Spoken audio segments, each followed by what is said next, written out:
It's time for the fuel system, and for that we went with an On3 kit. So it comes with a tank, hoses, all kinds of fittings, and I opted for the relay control box just because the one that I've got is not that great. So that was an add-on, and it is a triple fuel pump hat. So this hat will fit into the tank that came with it, and then it's got a gasket for it, and then I've got three pumps, 3 E85 pumps that came along with that too. It's got a giant piece of wire for the power for that relay box here, fuel level sender, and a new fuel pressure regulator, fuel filter, and also a billet vacuum block. I was going to replace the one that I've got on my car with this because this thing's way nicer. So we're going to start putting this in. Oh, I'll show you the fuel tank too.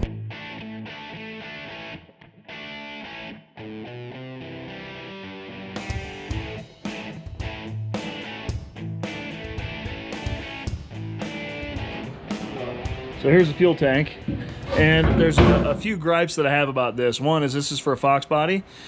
They send you nothing for this. I have no way to block this hole off here. This vent and the gasket didn't come with it, but this piece did, so pretty excited about that. But this is kind of a pain, so we're gonna have to figure out how to block this hole off since we don't have a returnless system in this Foxbody. Then we just got a gasket and a new vent valve for this. That's a tank, and the pumps will sit right here in the middle. So there's a couple of gripes I've got with this system. One is that they tell you that you need a fuel-safe epoxy to seal where the wires all come up from the hole, but it doesn't come with the kit.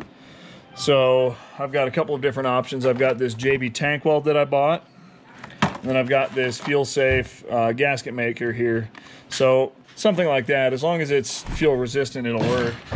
And then I opted for the fuel injectors, but it doesn't come with the new style clips.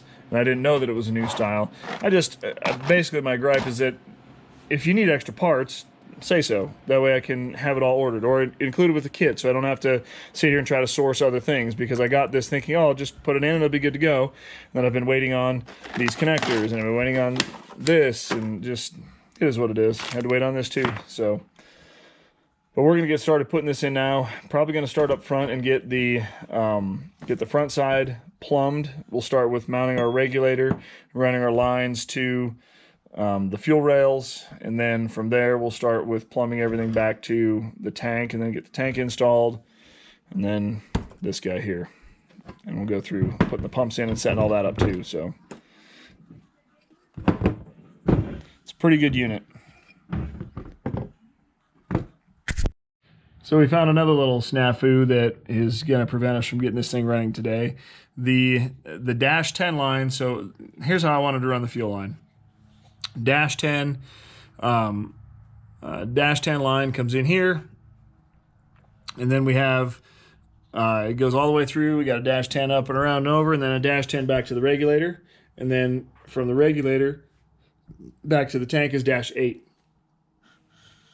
The line that they supplied is only 12 feet long, and I'm not sure, maybe I'm just retarded, but there's no way that I can run this where I feel safe that is going to work very good. So we're just gonna bypass trying to get it running anytime soon, and I'm just going to order some dash 10 PTFE hose, and then we'll do it right. We'll need 15 or 20 feet to get it run to where it's not going to be in harm's way of anything. I don't want to run it next to stuff that's hot. I would ideally like that fuel line to come out here and go down out here. That way we can run it along the frame rail and back, and it's not next to the drive line or exhaust or anything that's going to get really hot. That's one of the main things on race week, is keeping your fuel system from getting hot and overheating. There's so many people that had to stop on the side of the road because of vapor lock and whatever else. But yeah, good times. Regulators mounted. Kind of. Almost. Then we'll have to take the wire out for the fuel pressure sensor from over there. We'll have to drag it out. We've got plenty of work to do today. Gotta get the new ECU in still, transfer the tune over. I mean, there's no rush. really want to drive this thing. We've got to swap all these injector plugs out for the new ones. Yeah, we're not short on things to do, that's for dang sure.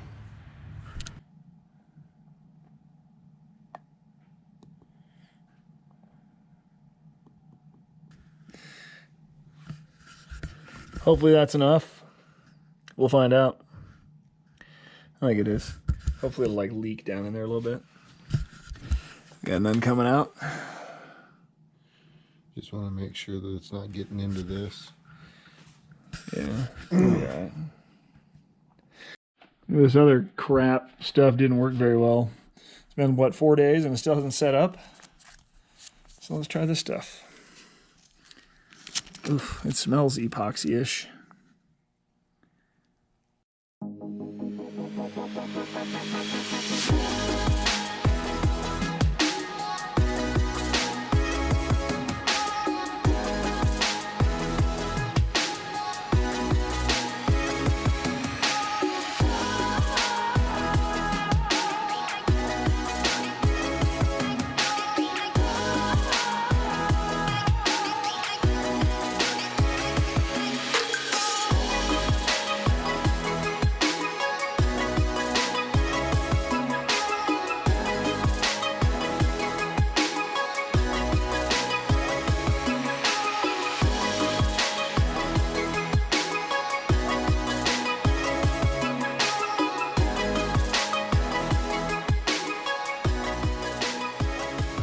I will say that putting this fuel system in a Foxbody is a little bit challenging, especially with the parts that they give you. So not 100% great. It wasn't a drop-in kit. I did have to get a different injector plug that I put on for all my injectors. And I also had to get some longer dash 10 line. It came with enough to go. It just wasn't enough for how I wanted to run the lines.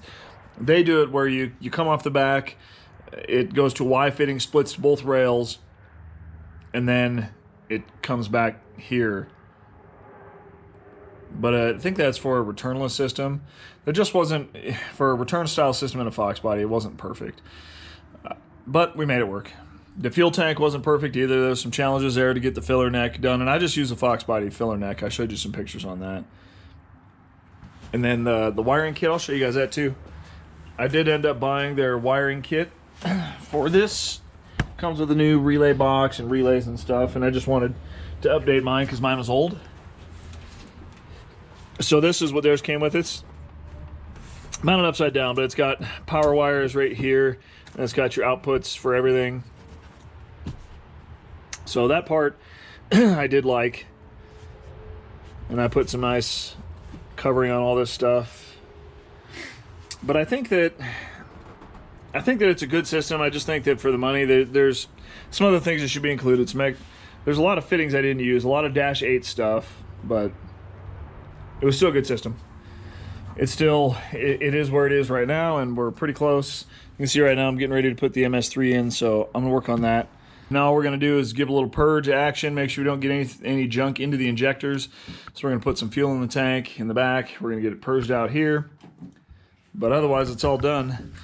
I have a whole bunch of cover plates in here you can't really see, but this covers up my fuel lines going down to protect them. I'm excited about it. So we're gonna end this video here because now I've got to swap ECUs out. We're going from a Megasquirt 2 to a Megasquirt 3.